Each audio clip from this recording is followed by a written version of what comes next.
Mi novio borracho me llamó amigos. Una chica como tú debería estar agradecida de salir con un hombre como yo, me gritó humillándome. Yo solo sonreí y esperé con calma mi venganza, y esta mañana, mi celular explotó con 13 llamadas perdidas. Nadie debería maquillarse durante 2 horas para que la insulten en público, pero eso es justo lo que Lucrecia estaba haciendo sin saberlo. El delineador líquido temblaba entre sus dedos. Estaba nerviosa.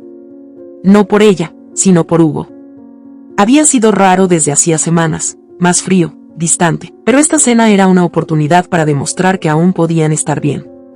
Por fin la había invitado a conocer a sus compañeros de trabajo, después de 2 años juntos. 2 años de fiestas familiares, domingos de pizza, planes de mudanza, pequeñas discusiones por el control remoto y promesas de futuro. Hugo siempre decía que no mezclaba lo personal con lo profesional, pero esta vez, por alguna razón, había cambiado de opinión. O eso creía ella. Frente al espejo, alisó con las palmas el vestido azul oscuro que había elegido con tanto cuidado.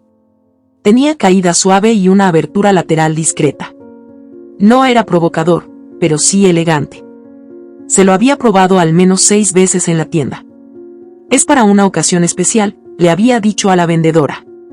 Y en su mente, eso significaba dar un paso más con Hugo.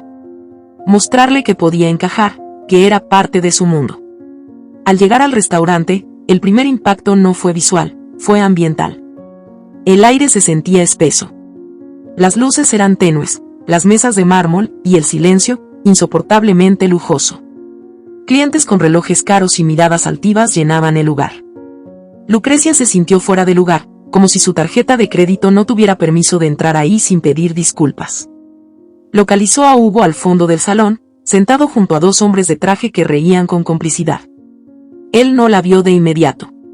Ella se acercó, con pasos tímidos pero decididos, como si atravesara un campo de minas vestido de elegancia forzada. Hugo la vio cuando estuvo a 1 metro.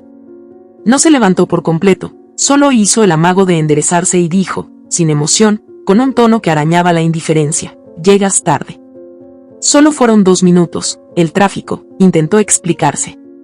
«No importa», murmuró, sin mirarla directamente. «Ya pedimos los aperitivos». Lucrecia tragó saliva y sonrió, acomodándose en la silla vacía junto a él. Observó a los 2 hombres, que intercambiaron una mirada rápida, casi imperceptible, como si ya supieran algo que ella no. «Que ella es Lucrecia», dijo Hugo. «Mi novia». Mi sonó forzado. Novia, como si estuviera descartando opciones. Los otros hombres, Pablo y Sergio, dijeron mucho gusto sin convencimiento.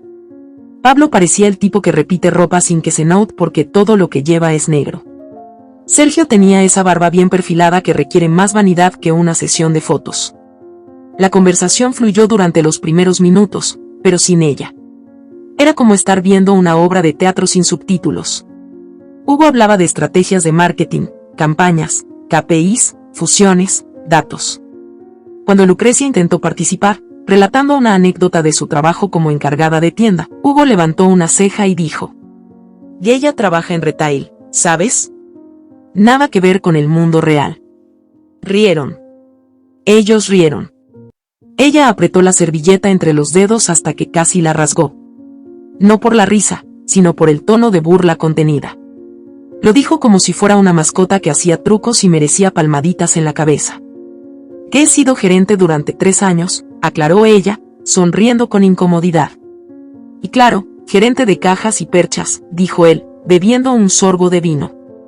Lucrecia sintió como algo dentro de ella se quebraba, como una grieta minúscula en una taza de porcelana. No estalla, pero ya no sirve para contener nada. Los platos llegaron. Ella pidió pasta. Lo más barato del menú, porque algo en su instinto ya le gritaba que terminara esa cena lo antes posible. Hugo la miró como si acabara de pedir un balde de manteca. «¿Vas a comer eso tú sola?», preguntó, con un tono sarcástico que caló como cuchillo en agua fría. «Carbohidratos, Supongo que estás en tu fase de volumen». Lucrecia fingió no oír. Pero lo oyó todo. «Me gusta la pasta». «Sí, ya lo notamos», comentó Pablo, con una sonrisa cómplice dirigida a Hugo. Fue como si los 3 compartieran un idioma exclusivo. Una hermandad tóxica donde la masculinidad se medía en cuán bien puedes humillar a una mujer en público. Hugo, medio borracho, se inclinó hacia ella y, en voz baja pero lo suficientemente fuerte para que los otros escucharan, dijo con una sonrisa: «Estás gorda, fea de mierda. Deberías agradecer que alguien como yo siquiera te mire». El corazón de Lucrecia no se rompió. No, eso sería poético.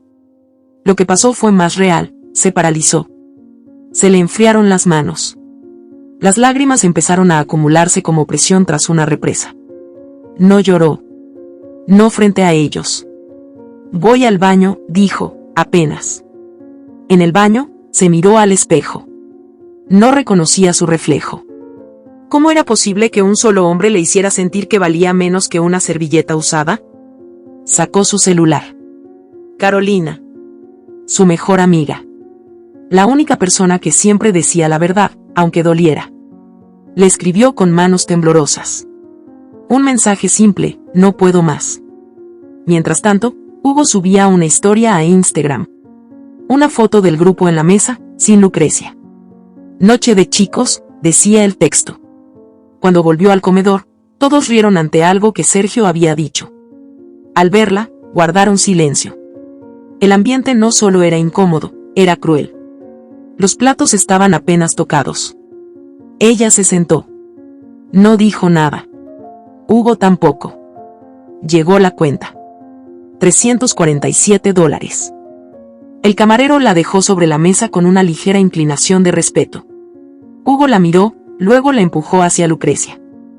«Paga tú», dijo, con una sonrisa que sangraba arrogancia. «Y hablando de cuentas, esto tampoco funciona. Ya no me atraes, estoy harto. Lo nuestro se acabó». Sergio y Pablo se quedaron en silencio, como si lo supieran desde antes. Lucrecia buscó una pizca de humanidad en sus ojos. No encontró nada. Solo superioridad mal disimulada. Hugo se levantó, tomó su chaqueta, se inclinó y le dijo al oído, como quien dicta una sentencia: «Una chica como tú debería sentirse afortunada. No eres ningún premio». Y se fue. Los otros dos lo siguieron. Riendo. Sí, riendo. Lucrecia no lloró. No allí. No les daría ese espectáculo. Sacó su tarjeta de crédito, la misma que aún arrastraba pagos navideños, y pagó. «¿Desea dejar propina?», preguntó el camarero. Ella asintió. Casi el 20%. Porque incluso en medio de una tragedia personal, sabía cómo ser humana. Al salir del restaurante, el aire nocturno le pegó en la cara como un baldazo de realidad. Se apoyó en una farola. Sacó su celular. Marcó a Carolina. La voz temblorosa del otro lado no necesitó explicaciones. En menos de una hora, Carolina estaba en su puerta, con vino, helado y furia en los ojos. «¿Qué te hizo ese imbécil?». Lucrecia no habló de inmediato. Se quedó mirando al vacío. Las palabras se enredaban entre lágrimas.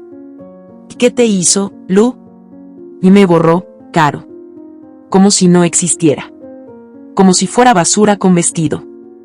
Te juro que si lo veo, le arranco la lengua. ¿Y sus amigos? ¿Se rieron? Sí. Como si yo fuera el chiste.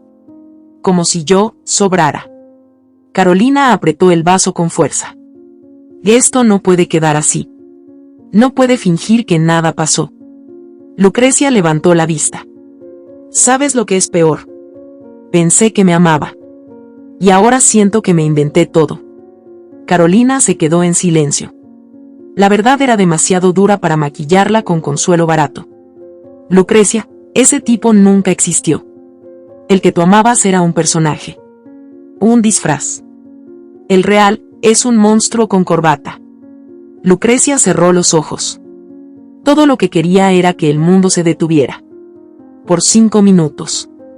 Solo 5. ¿Sabes qué es lo más enfermo?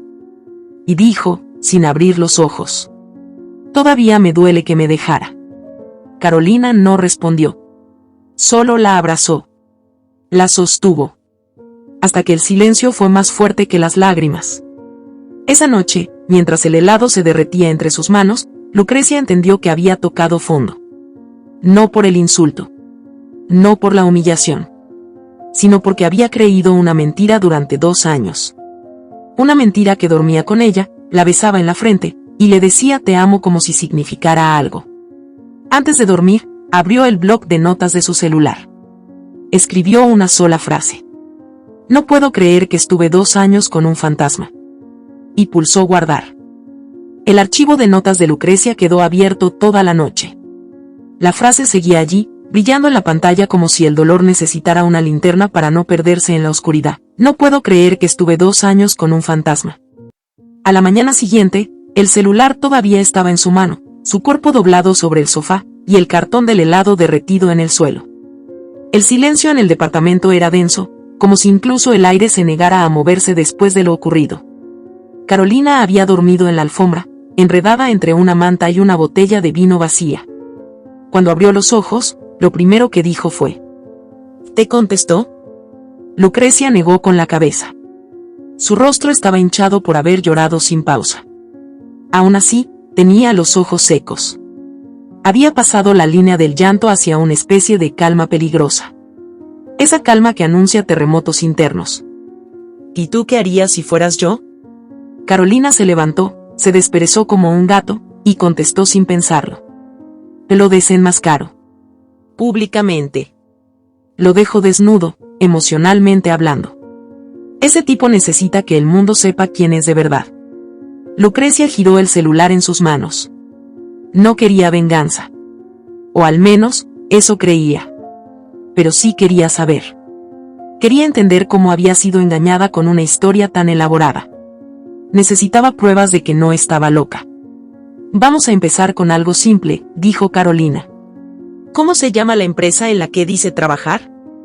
Grupo Noveris. Perfecto. Vamos a ver si Noveris realmente cree que Hugo es su joya más brillante. Abrieron LinkedIn, buscaron el nombre completo de Hugo, y allí estaba. Foto profesional con fondo gris, camisa celeste abotonada hasta el cuello, sonrisa medida. Cargo, gerente de marketing estratégico. Duración, 3 años. Liderando equipos, diseñando campañas de impacto global. Carolina leyó en voz alta y soltó una risa seca. Si esto fuera cierto, tendría más de 200 contactos. Tiene 46. De los cuales 28 son personas que estudiaron en su misma secundaria. Raro, ¿no? Lucrecia sintió una punzada en el estómago. Era un detalle pequeño, pero todo empezaba a desmoronarse. ¿Dónde están las fotos con sus compañeros? ¿Alguna imagen en la oficina? ¿Premios? ¿Publicaciones compartidas de logros en equipo? No había nada. Carolina continuó explorando. Entró a la página oficial de Noveris. Revisó el equipo ejecutivo. Hugo no aparecía. Ni siquiera en la página extendida. Cuando buscaron su nombre en Google asociado a la empresa, lo único que encontraron fue un comentario en un foro de empleo, publicado por alguien que decía: hay un tipo que se llama Hugo en el área administrativa. Siempre se adjudica el trabajo de los demás. Lo encontré, dijo Carolina. Él no es gerente. Es asistente. Y no uno bueno. Este tipo está en probación por falsificar reportes. Lucrecia se quedó en silencio. Se sentía sucia, usada. Había compartido cama, vida y cuerpo con una mentira. Toda la imagen que Hugo vendía, cada historia sobre viajes de negocios, presentaciones en inglés, clientes internacionales, era parte de una narrativa inventada. Carolina le puso una mano en el hombro. Esto no es tu culpa. Es un embaucador. Manipula para parecer brillante. Es como esos influencers que alquilan autos para las fotos. Me siento una estúpida, murmuró Lucrecia. No lo eres. Solo quisiste creer que alguien te amaba. Como cualquier ser humano. La conversación fue interrumpida por una notificación. Mensaje de número desconocido. Hola, ¿sos Lucrecia, no? Soy Marcos. Trabajo con Hugo. Necesito hablar con vos. Es importante. Lucrecia miró a Carolina, que alzó una ceja como si supiera que ese nombre cambiaría el rumbo de las cosas. Pregúntale de qué se trata. Ahora. Lucrecia tecleó: ¿qué necesitas decirme? La respuesta llegó de inmediato: Hugo no es quien dice ser. Y está diciendo cosas horribles de vos. Tengo pruebas. No sé por qué hiciste tanto por él, pero mereces saber la verdad. A los pocos minutos, estaban sentadas en una cafetería en pleno centro. Marcos ya las esperaba, vestido con un estilo casual de alguien que quiere pasar desapercibido, pero que tiene cosas pesadas en el corazón. Saludó con una mirada breve y sin rodeos. No puedo quedarme mucho. Si alguien me ve con ustedes, va a correr la voz. ¿Qué sabes?, preguntó Carolina, sin filtros. Marcos suspiró. Todo. Sé que ustedes dos estuvieron en una relación. Sé lo del restaurante. Él se jactó de eso en la oficina. Dijo que te dejó pagando porque así aprendes a no ser una carga. Lucrecia apretó los puños sobre la mesa. No entendía cómo alguien podía destruir a otro por deporte. Hugo ha estado mintiendo desde que entró. Dijo que era hijo de un director regional, que hablaba 5 idiomas.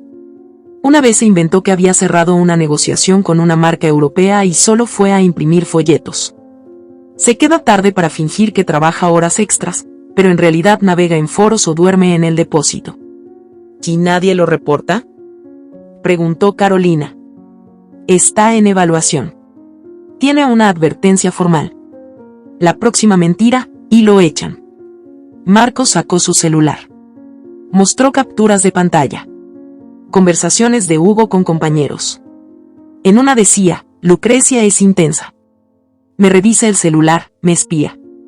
Cree que vamos a casarnos. Una obsesiva. En otra, estoy con ella por lástima. Me da estabilidad. La gorda me sirve para no pensar. Lucrecia sintió que su cuerpo se desconectaba. Era como si estuviera viendo un documental sobre otra mujer. No podía ser ella. No podía haber sido esa la imagen que Hugo proyectaba de ella. ¿Y por qué nos estás contando esto?, preguntó Carolina. Porque me harté. Y porque vi cómo te miraba cuando hablaba de vos. No con cariño. Con desprecio. No te merecías eso. Marcos se levantó. Hugo vive en una fantasía. Inventó una versión de sí mismo para que todos lo admiren. Pero ese castillo de aire está por venirse abajo. Cuando se fue, Lucrecia no dijo nada durante varios minutos. Solo respiraba, profundamente, como si cada bocanada le costara una batalla. Esa misma noche, recibió una llamada de un número desconocido. Contestó con un hola seco. Al otro lado, una voz cálida, femenina, cargada de una culpa mal disimulada. ¿O Lucrecia? Soy Teresa. La mamá de Hugo. Lucrecia parpadeó. No esperaba eso. Hola. Mira, sé que vos y Hugo están pasando por un mal momento. Él nos dijo que discutieron. Pero me gustaría invitarte al cumpleaños de él, este sábado. La familia quiere verte. Además, Hugo dijo que iban a dar una noticia importante. ¿Es verdad que se van a mudar juntos? Lucrecia sintió que el mundo giraba hacia el absurdo. ¿Qué? Sí. Hugo dijo que están buscando departamento. Y que tenían algo que contar. Lucrecia cerró los ojos. Todo tenía sentido. Hugo no solo había mentido en el trabajo. También había construido una versión de pareja ideal para su familia. Una fachada. Y pensaba seguir sosteniéndola. Teresa, yo no creo que sea buena idea. ¿Peleas de pareja? No te preocupes, todo se arregla. Además, tu lugar está con nosotros. Te queremos. Lucrecia colgó sin responder. Carolina se había quedado muda mientras escuchaba la conversación. Al cortar, dijo: esto ya es clínico. Tiene 2 vidas. 2 nombres. 2 versiones de vos. Y yo fui cómplice de su mentira. Por amor. Carolina la abrazó, pero Lucrecia estaba rígida. Se levantó, caminó hacia el espejo del pasillo, y se miró largo rato. No voy a huir. Voy a ir a ese cumpleaños. Carolina la miró como si no entendiera. ¿Qué? Sí. Voy a ir. Y le voy a decir a su familia quién es él de verdad. No con gritos. No con insultos. Con hechos. Con pruebas. Que se caiga su teatro delante de los que todavía lo creen. Carolina asintió. Por primera vez en días, Lucrecia tenía fuego en la mirada. No el fuego de la ira. Era otro tipo. El de la verdad. El que quema desde el centro y te reconstruye. ¿Qué vas a ponerte? Bromeó Carolina. Lucrecia sonrió. Una sonrisa triste, pero firme. Esta vez, la verdad va a ser mi mejor vestido. La primera mentira de Hugo se rompió cuando abrió la puerta y vio a Lucrecia parada frente a él, vestida con el mismo vestido negro que una vez calificó como demasiado simple para tu tipo de cuerpo, amorfo, redondo. Ella lo eligió a propósito. No por rebeldía. No por nostalgia. Sino por ironía. Porque sabía que él odiaba ese vestido. Porque sabía que lo haría sudar. La casa de los padres de Hugo olía a huevo frito recién salido del horno y a expectativas no dichas. Teresa fue la primera en abrazarla. Sonriente, genuina, sin sospechas. Como una madre que ha construido toda una narrativa basada en lo que su hijo le ha contado, sin preguntarse si todo era real. El padre, Jorge, un hombre grande de cejas densas y voz gruesa, le dio una palmada en la espalda y la guió al salón donde ya estaban los demás invitados. La hermana de Hugo, Valeria, estaba sentada con una copa de vino en la mano. Observaba todo desde una esquina, con la mirada aguda de quien sospecha constantemente. Hugo tardó unos segundos en reaccionar. Estaba de espaldas, riéndose con un primo, pero al girar, se congeló. La copa tembló levemente en su mano. El color le desapareció del rostro como si acabara de ver un fantasma, justo el mismo al que había deshecho 2 semanas antes en un restaurante frente a sus colegas. No puedo creer que viniste, dijo en voz baja, acercándose. ¿Por qué no habría de venir? Tu mamá me invitó. Dijiste que teníamos noticias que dar, ¿no? Hugo la miró como quien pisa una trampa y no sabe todavía si le arrancará el pie o la dignidad. ¿Podemos hablar un segundo, en privado?, suplicó en tono ahogado. Lucrecia lo ignoró. Caminó hacia la sala y saludó a los presentes con una sonrisa impecable, controlada, de esas que solo se aprenden después de haber llorado frente a un espejo hasta reconocerse nuevamente. Teresa llamó a todos a la mesa. Había comida en abundancia, cubiertos bien alineados, copas de cristal reluciente. La familia estaba reunida. Y Hugo, por dentro, estaba al borde del abismo. Durante los primeros minutos de la cena, él intentó recuperar el control. Hablaba más de lo necesario, exageraba historias del trabajo, repetía nombres de personas influyentes, y describía reuniones falsas con detalles alarmantes. Estamos cerrando una alianza con una firma francesa, comentó, mientras servía vino. Me tienen como principal asesor en la estrategia de expansión. Lucrecia levantó una ceja. Valeria la miró, como si detectara algo, un leve cambio en la energía. ¿Y eso desde cuándo?, preguntó Jorge, curioso. No nos habías contado de Francia. Bueno, son cosas que surgen rápido. Pero sí, mi jefe está encantado con mi desempeño. Ya tengo tarjeta corporativa. Oficina con vista. ¿Y cuántas personas tenés a cargo?, dijo Valeria, con un tono más punzante. Hugo dudó. Fingió toser. 9. Técnicamente 10. Pero uno es nuevo. ¿Y qué haces cuando ellos no hacen bien su trabajo?, preguntó Lucrecia, tranquila, cortando su carne. Te los corrijo. Superviso cada paso. No permito errores. Jorge asintió. Teresa aplaudió. Siempre supe que serías exitoso. Desde chiquito, ya liderabas hasta los juegos de mesa. La conversación flotaba en una tensión casi imperceptible. Hasta que sonó el timbre. ¿Te esperaban a alguien más?, preguntó Teresa. Yo abrí la puerta, dijo Valeria, levantándose sin esperar respuesta. Segundos después, volvió acompañada de Marcos. Vestido de manera sobria, con un sobre en la mano. Teresa se desconcertó. ¿Y vos sos Marcos, compañero de Hugo? Hugo palideció de inmediato. Perdón la irrupción, continuó Marcos. Pero esto no podía esperar. ¿Qué está pasando?, preguntó Jorge, frunciendo el ceño. Tu hijo no es quien dice ser. La frase cayó como piedra en el centro de la mesa. Todos dejaron de masticar. Hugo se levantó bruscamente. ¿Qué haces acá? ¿Que estás loco? ¿Querés que lo diga yo o lo decís vos? Replicó Marcos, firme. Teresa miró a su hijo, después a Lucrecia. Todo en su rostro era confusión. Jorge tomó el sobre y lo abrió. Sacó varios papeles. Entre ellos, una carta de advertencia formal de Noveris, documentos internos que probaban que Hugo era asistente administrativo, no gerente. Además, declaraciones de compañeros sobre plagios y reportes manipulados. Esto tiene que ser una broma, susurró Teresa. No lo es, dijo Lucrecia, mirando a Hugo directamente. Es la verdad que nadie quería ver. Ni en la empresa. Ni en esta casa. Hugo intentó tomar los papeles, pero Jorge se los quitó de las manos.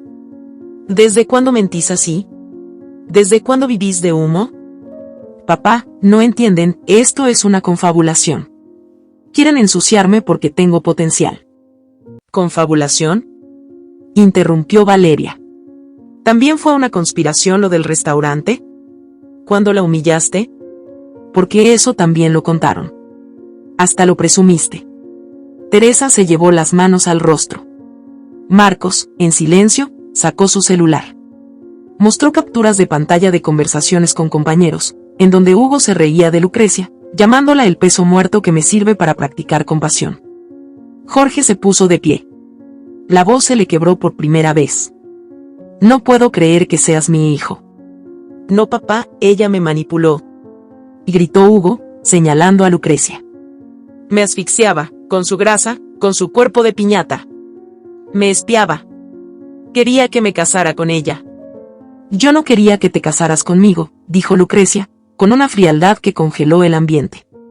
Quería que fueras sincero. Que fueras real. Pero resulta que no existes. Eres un invento de tus propias mentiras. Hugo la miró con odio. Se notaba a punto de estallar. Teresa lloraba en silencio. Valeria lo miraba como quien ve por primera vez a un desconocido al que creyó conocer toda la vida. ¿Qué hiciste con tu vida? Preguntó Jorge. ¿Qué hiciste con nosotros? Hugo levantó una copa. Temblaba. Su voz se quebró. Una mujer como ella debería agradecer que alguien como yo la mire. Fue lo último que dijo antes de arrojar la copa contra la pared. El vidrio estalló en 1000 pedazos. Se hizo un silencio mortal. Teresa gritó. Jorge se interpuso. Valeria se levantó. Hugo empujó una silla, tiró un jarrón, y salió corriendo por el pasillo como si huyera de sí mismo. Lucrecia se quedó sentada. No lloró. Ni una lágrima. Su rostro era una estatua de dignidad herida. Valeria se acercó y la abrazó, como si en ese gesto quisiera decirle que, aunque todo había colapsado, alguien le creía. Jorge no dijo nada más. Salió por la puerta principal.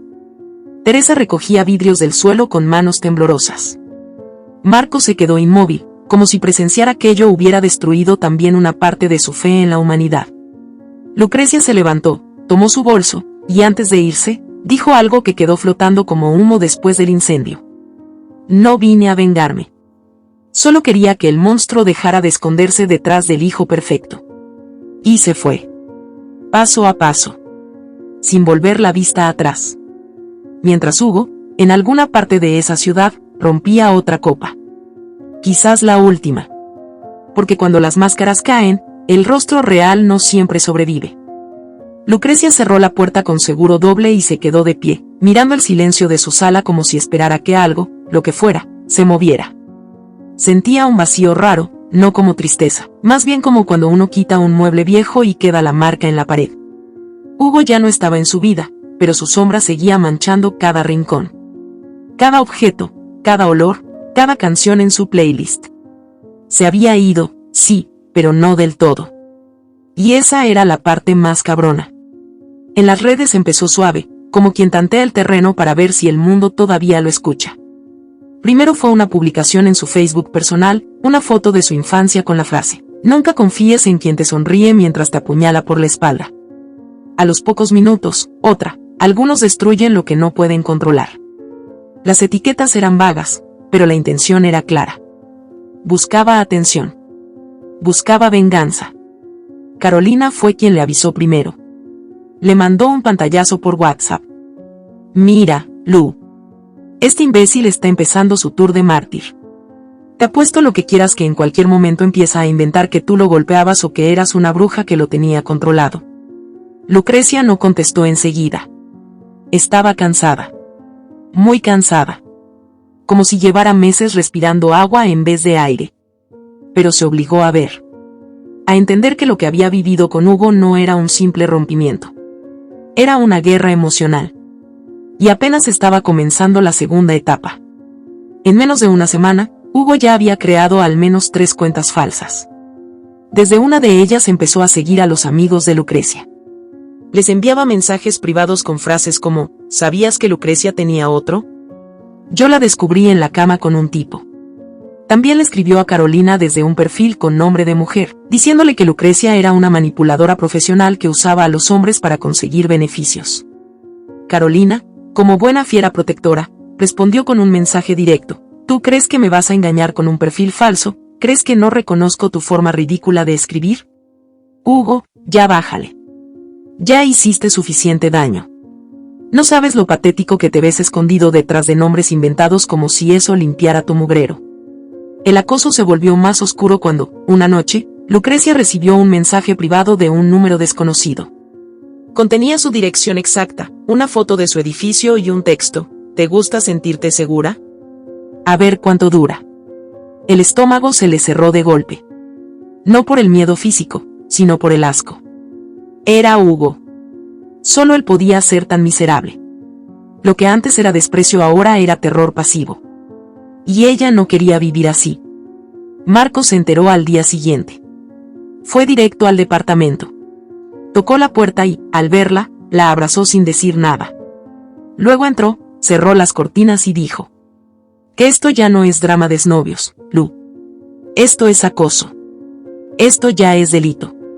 No quiero denunciarlo, dijo ella, bajito. ¿Y vas a esperar a que te rompa una ventana o que te toque la puerta borracho? No. Pero me da lástima. Y no confundas lástima con debilidad. Hugo eligió este camino. Tú ya no tienes que cargar con su miseria. Esa misma tarde, Teresa apareció. Llegó sin previo aviso, con Valeria detrás. Traían una bolsa de pan dulce y una mirada que decía todo. Estaban devastadas. Lucrecia las dejó pasar. El silencio era incómodo, pero necesario. No sé cómo pedirte perdón, dijo Teresa, sentándose con cuidado. No sabía que mi hijo era esto. Lucrecia respiró hondo. No quería hacerla sentir peor. Pero tampoco podía fingir que todo estaba bien. No es tu culpa. Ustedes también fueron engañadas. Valeria intervino. Su voz era firme. Mamá encontró en el cajón de Hugo un montón de papeles viejos. Certificados falsos. Cartas de aceptación a universidades que nunca cursó. Hasta un supuesto diagnóstico médico de cuando era adolescente, donde decía que tenía una enfermedad terminal. Nunca estuvo enfermo. Todo fue inventado. Todo. Lucrecia cerró los ojos. Era más grave de lo que pensaba. Hugo no era solo un mentiroso. Era un mitómano profesional. Un arquitecto de ficciones, con tal habilidad que incluso él mismo creía sus historias. Yo crié a ese niño, dijo Teresa, con lágrimas en los ojos. Le enseñé a decir la verdad, a pedir disculpas. Pero no sé en qué momento empezó a construir otro mundo. Quizá en el momento en que vio que la mentira le daba más amor que la verdad, murmuró Lucrecia. Marcos asintió desde la cocina, donde preparaba café. Y es triste, pero cierto. Esa noche, Hugo apareció. No en redes, no detrás de una pantalla. Apareció en persona. Borracho. Gritando en el pasillo del edificio de Lucrecia. Golpeaba la puerta con los puños, insultaba, lloraba, suplicaba. Tenía una botella en la mano y el rostro desencajado. Lu. Ábreme, cabrona. Tú destruiste mi vida. Salí de ahí o te juro que... La vecina del 302 llamó a seguridad. En menos de 5 minutos, un guardia ya lo tenía contra la pared. Hugo se resistía. Escupía palabras confusas, hablaba de amor, de traición, de conspiraciones. Teresa bajó corriendo, y al verlo, se le cayeron los lentes. Hugo, ya basta. Mírate. Que estás fuera de ti. Tú también me traicionaste. Todos me dejaron solo. Tú te quedaste solo, hijo. Porque hiciste pedazos todo lo que tocaste. Lucrecia miraba todo desde la rendija de la puerta. No quería verlo. Pero lo escuchaba. El descontrol. La rabia. La desesperación de alguien que nunca aprendió a enfrentar la verdad. Al final, Teresa tomó una decisión. Lo voy a internar. Ya no puedo más. Esto no es solo enojo. Esto es una enfermedad. Y si no hacemos algo, va a terminar lastimando a alguien. O a sí mismo. Lucrecia no dijo nada. Cerró la puerta. No de golpe. La cerró con un suspiro. Como quien termina de leer una historia trágica. Pasaron los días. Hugo fue ingresado a una clínica psiquiátrica. Diagnóstico preliminar: trastorno de personalidad narcisista con rasgos mitómanos. No era una condena. Era una explicación. Pero no era excusa. Lucrecia comenzó a limpiar su departamento. Tiró todo lo que le recordaba a él.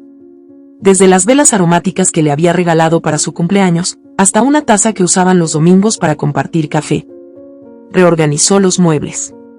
Cambió las cortinas. Hasta pintó una pared de azul marino. El color que Hugo odiaba.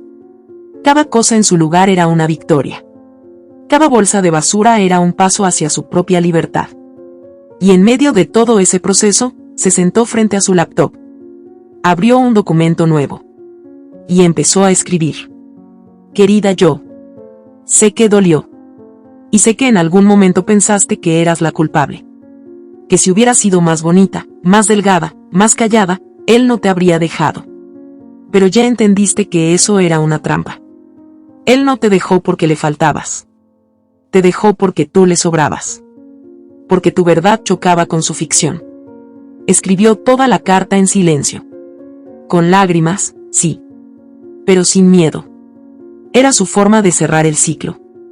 De hablarse como nunca antes lo había hecho. Marcos la leyó después. La encontró impresa, sobre la mesa, junto a un café que ya se estaba enfriando. ¿Puedo leerla?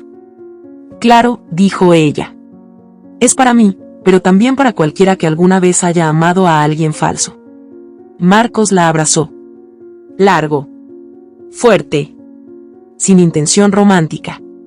Solo un abrazo que decía aquí estoy. Lucrecia, de pie frente a la puerta de su apartamento, miró el pasillo en silencio. Ahí donde Hugo una vez gritó como loco, ahora había calma. Abrió la puerta, salió, y antes de cerrar, dijo en voz baja, con una certeza que le salió desde el estómago. No voy a huir de mi propia casa. 3 meses después, Lucrecia caminaba por la colonia Roma con una ligereza que no había sentido en años. El sol se colaba entre los árboles y pintaba sombras largas en la banqueta. Llevaba una blusa de lino blanca, suelta, con los hombros al descubierto, y unos jeans que antes le quedaban apretados, pero ahora le entallaban como hechos a medida. Había bajado de peso, sí, pero no por tristeza ni por venganza. Lo había hecho por ella, por su salud, por recuperar el control de su cuerpo, de su espacio, de su tiempo. Se veía hermosa, aunque eso ya no era lo importante. Lo verdaderamente nuevo era que por fin se sentía hermosa. Desde adentro. Sus pasos la llevaron hasta la cafetería donde solía ir con Hugo. Pero esta vez no lo pensó 2 veces. Entró con la cabeza en alto. La misma barista la reconoció y le sonrió con complicidad. ¿Lo de siempre, güera? No, dijo Lucrecia. Hoy quiero algo distinto. Un cappuccino con leche de almendra, y un pan de cardamomo, si tienes. La chica asintió y le hizo un guiño. Lucrecia se sentó en una mesa cerca de la ventana, sacó su diario de cuero marrón y un bolígrafo negro. Abrió en la última hoja escrita. Respiró profundo. Afuera, el mundo seguía girando, pero ella ya no sentía que estaba corriendo detrás de él. En su diario no escribía ya como víctima. Escribía como sobreviviente, como narradora, como mujer que había entendido que hay batallas que se ganan simplemente saliendo viva. En su celular, los mensajes seguían llegando. Desde hacía semanas, mujeres de todas partes le escribían tras leer su publicación. Algunas le mandaban solo corazones, otras le contaban historias tan dolorosas que hacían que el caso de Hugo pareciera una novela de media tarde. Una le dijo, gracias por ponerle palabras a lo que yo no supe decir. Otra le escribió, pensé que yo era la loca, que todo estaba en mi cabeza. Hasta que leí lo tuyo. Cuando publicó su historia, lo hizo sin filtros. Contó lo del restaurante, lo de las mentiras, lo del acoso, lo del encierro emocional en el que había vivido. Pero lo contó sin rabia. Con detalles. Con verdad. Como quien saca una espina del alma y la pone sobre la mesa para que otras la vean y digan, yo también tuve una igual. Marcos la había leído antes que nadie. Lu está cabrona. Es fuerte, honesta, cruda, pero hermosa. ¿Tú crees? Yo creo que más de una va a llorar. Y eso es bueno. A veces el llanto es lo único que rompe el hechizo. Desde entonces, la relación entre ellos había cambiado. No eran pareja, ni lo habían intentado. Pero había una conexión rara, profunda, sin necesidad de etiquetas. Marcos la acompañaba a exposiciones, le llevaba galletas los domingos, le ayudaba a armar muebles nuevos en su departamento. Ella, en cambio, lo escuchaba hablar de su familia, de sus frustraciones laborales, de su miedo a repetirse. Se tenían sin poseer. Y eso era suficiente. Carolina seguía igual de directa que siempre. Oye, ¿y no te dan ganas de aventártelo a Marcos? Digo, está guapo, te cuida, te escucha. Sí, y también es libre. Y me respeta. Y a veces es mejor dejar algo bonito como está. Ay, Lu, a veces te pasas de zen. Y tú de intensa. Ambas rieron. Aquel sábado, mientras terminaba de escribir una entrada más en su diario, su celular vibró con una notificación de Valeria. Era un mensaje breve. Está en Monterrey. Vive con mi tío. Está en tratamiento. No ha tocado el celular en semanas. Solo habla en sesiones. Mi mamá aún no puede verlo sin llorar. Lucrecia leyó el mensaje y se quedó quieta. No sentía alivio. Ni odio. Sentía una tristeza que no era suya, pero que reconocía. Como la tristeza de ver una casa vieja caer. Ya no era rencor. Era un duelo extraño por una historia que nunca fue verdad. Valeria agregó otro mensaje. Solo quería que supieras que tu historia también nos abrió los ojos a nosotras. Perdón por no ver antes lo que tú sí viste. Lucrecia respondió. No había forma de verlo. Hugo era bueno para disfrazar. No es culpa tuya. Guardó el celular y miró por la ventana. Una mujer de unos 40 años estaba sentada al otro lado del local. Tenía los ojos hinchados. En las manos, su celular mostraba la publicación que Lucrecia había escrito semanas atrás. La mujer la estaba leyendo. Lenta. Línea por línea. A la mitad, se limpió las lágrimas con una servilleta. Sus miradas se cruzaron.